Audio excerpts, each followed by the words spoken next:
I wish you health, dear Ukrainians. We are preparing for important foreign policy events, meetings, negotiations. The main thing is the ability of partners to influence Russia to agree to a complete ceasefire, to a long silence, which will allow us to look for a solution to get out of the war. Now, no one sees such readiness from Russia. On the contrary, all their internal rhetoric is more of a mobilization. Russian propagandists continue to threaten not only Ukraine, but also other neighbors, Lithuania and other Baltic countries. Actually, this is what we have been saying for a long time. Without pressure on Moscow, Russia will continue to fight. Now, of course, the economic conditions in Russia are more unfavorable because of the price of oil.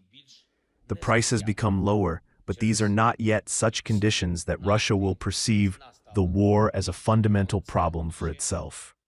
Therefore, sanctions against the world, sanctions against Russian energy, against banks, can definitely help peace. We talked about this with our partners. We know that our partners heard us. We are bringing action closer. We are preparing our sanctions packages, in particular against entities and schemes in third countries that unfortunately help Russia circumvent some of the sanctions. And we continue to strengthen our defense.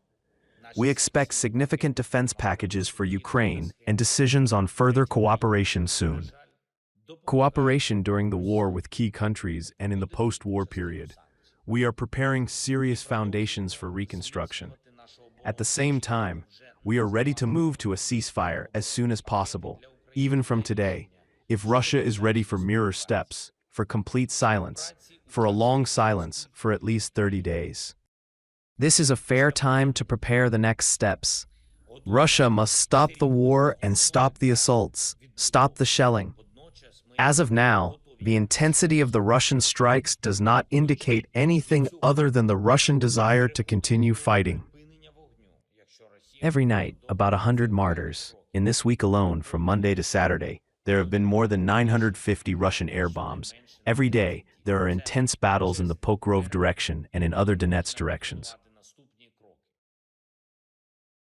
We are responsible across the entire front as well as in the Kursk and Belgorod regions, where we remain active. I thank all our soldiers. I thank each of our units for their courage and resilience. I thank our guys who are increasing Ukrainian long-range capabilities, both in the sky and at sea. A Russian military plane was nearly shot down by our naval drone, proof of Ukrainian capabilities. Our army carried out an operation against military facilities in the territory of Crimea very successfully. Minus another second Russian plane in a day. Military depots were also destroyed.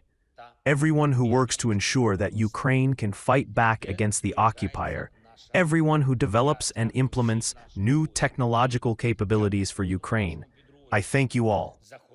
I also thank those who are with us in the world, with Ukraine. It is very important that all our partners do not remain silent. Continue to call on Russia to cease fire, and that not only public diplomacy, but also work behind the scenes in key capitals helps. It helps to strengthen the idea that it's precisely pressure on the aggressor and the protection of Ukraine that is a key prerequisite for peace. We must protect our independence, our state, and the future for all Ukrainians.